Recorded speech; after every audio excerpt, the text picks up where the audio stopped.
सकती है। और जैसा आपको मैंने कहा जनाब, ये ऐसी चीज़ है जो floating on the surface of the record है। ये ओमिशन है जो ऑर्डर में रह गई है। इसको क्लैरिकल ओमिशन मुतसव्वर करते हुए सिर्फ कन्विक्शन का लफ्ज़ भी साथ लिख दें। जहां आपने सेंटेंस का लिखा है सस्पेंडेड है, वहां कन्विक्शन एंड सेंटेंस लिख दें।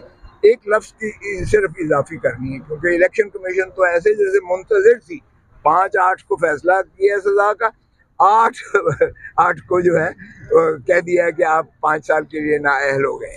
तो इसलिए चूंकि अब मैंने कहा जी कि एक तो इलेक्शन कमीशन ने कहा इंट्रा पार्टी इलेक्शंस करवाएं, और खान साहब ही चेयरमैन के लिए हैं। और फिर मैंने ये बताया कि चेयरमैन अगर नहीं होगा तो कायदे आज़म का मैंने वो पढ़ के सुनाया। कायदे आज़म का फरमूदात जो थे उन्होंने खुद फरमाया था कि पाकिस्तान ना बनता अगर ये मुस्लिम लीग नून रडरलेस होती, यानी अगर ये बगैर कायद के होती तो पाकिस्तान ही ना बनता। अब आप अंदाजा करें कि पीटीआई अगर इमरान खान ना हो तो क्या फिर पीटीआई जो है वो बैन कर देंगे।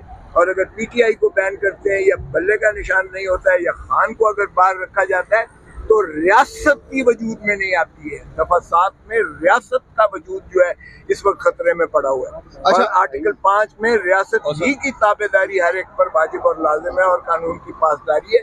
ये मैंने सारा पढ़ के सुनाया और कायदे आज़म का वो बयान भी पढ़ के सुनाया कि कितनी अहमियत है पॉलिटिकल पार्टी की और उसके लीडर की कितनी अहमियत है।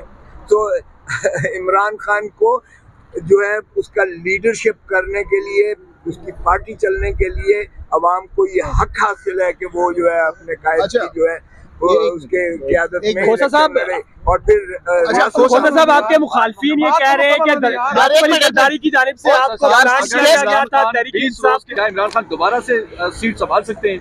किसी ने नॉमिनेट नहीं किया। मैंने खान की बात आपको कल सुना दी थी। अगर कोई इसी तरह इसके बरक्स क्लेम करता है तो उनसे पूछिएगा। मेरा बयान वही है जो मैंने कल दिया।